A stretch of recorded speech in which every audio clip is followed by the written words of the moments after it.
could you tell us a little bit about actually your identity as an artist and how that has played along with your career a little bit?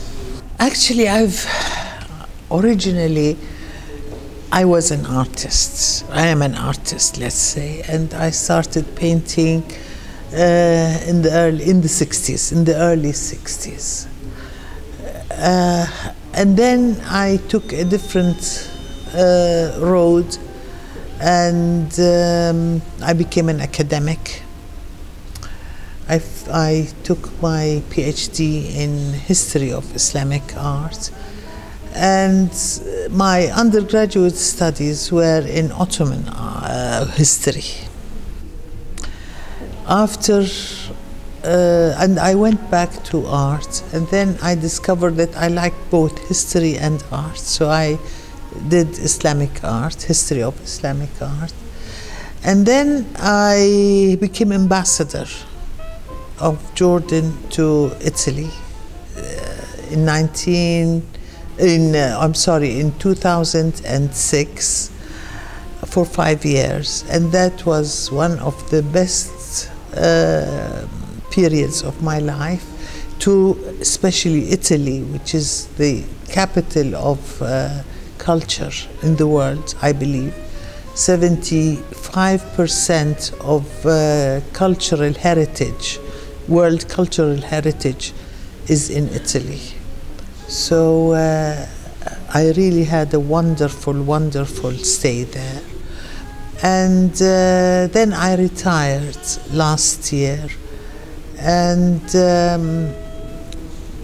I'm painting. I went back to art again.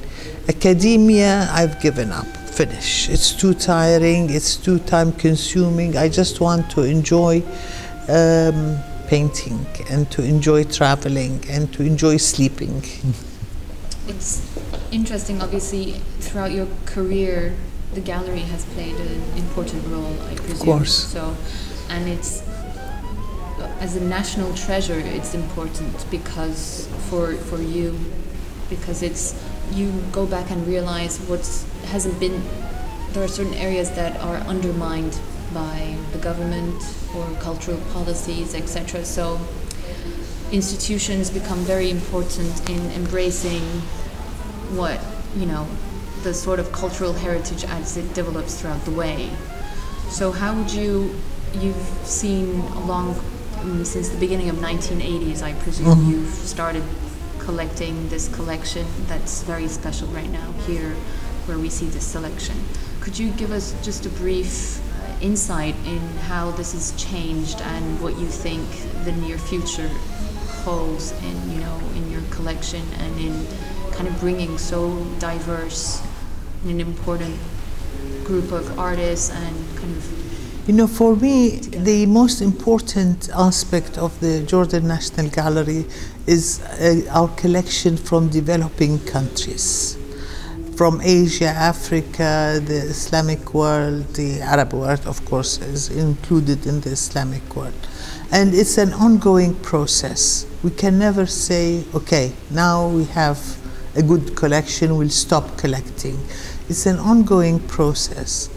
And to me, this collection, which is unique in the world, actually, each country in the third world or the developing world, they have their own museums, like here in Turkey, like in Iraq, in Egypt, but only of their own artists, not of European art. I'm not interested in collecting or in promoting Western artists. They have enough institutions to promote them.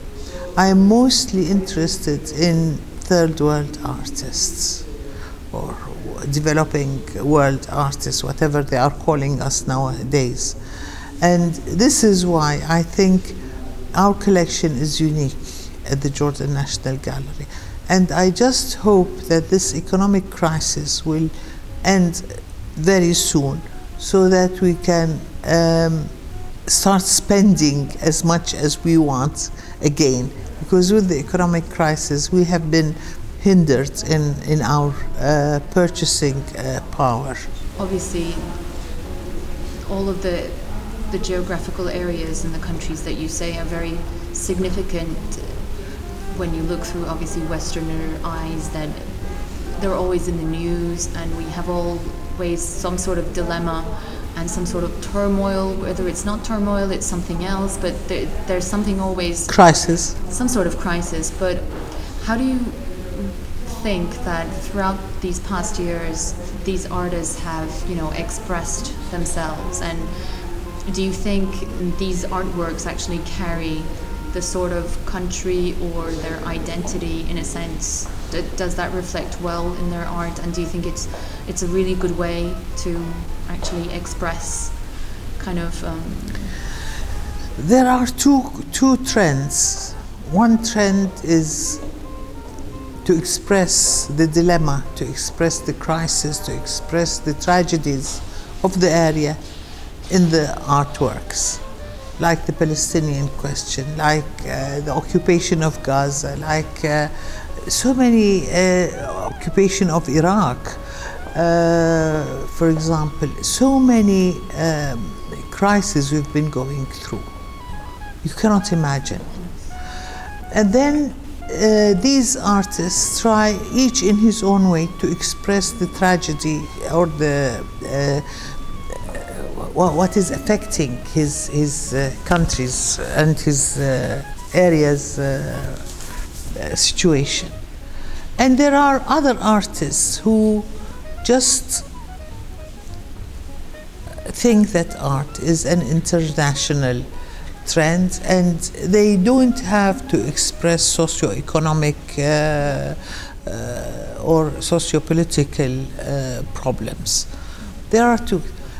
My work is another extreme, because for the past, I think, 15 years or so, I've been painting all this. The only subject I've been dealing with is love, because of lack of love. So I don't believe in violence in my work of art.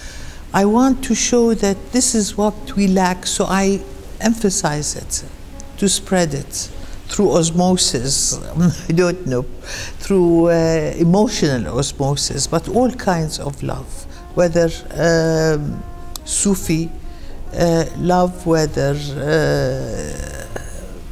country love, whether love between a man and a woman, and this is how I express myself, not only towards the crisis of my country or my area, but also towards the world. You open the television and what do you see? You see violence, you see hatred, you see wars, you see injustice, and we lack love.